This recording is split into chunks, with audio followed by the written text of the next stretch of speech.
নতুন করে এখন দেখি আবার অনেকেই সাকিব আল হাসানের জন্য আফসোস করে। আমি তাদেরকে বলবো, ভাই সাকিব আল হাসানের মতো বেঈমান কোনো ক্রিকেটার জন্য আফসোস করে লাভ নাই। কেন জানেন? সাকিব বাংলাদেশের একজন নক্ষত্র ছিল। সাকিব একজন আমাদের বিশ্বমানের খেলোয়াড় ছিল। সাকিবকে মন প্রাণ দিয়ে, আমাদের দেশে যদি 20 কোটি মানুষ থাকে, 20 কোটি মানুষ তাকে মন প্রাণ দিয়ে ভালোবাসছে। কিন্তু সাকিব কি করলো? বাংলাদেশের 20 কোটি মানুষ আওয়ামী লীগ করে না, বাংলাদেশের 20 কোটি মানুষ বিএনপিও করে না।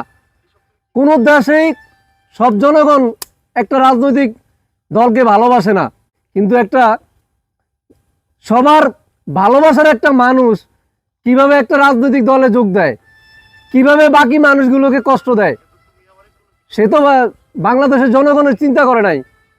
তার তো সম্মান খ্যাতি কোনোটাই কম ছিল না, তাকে সবাই মন প্রাণ দিয়ে ভালোবাসতো।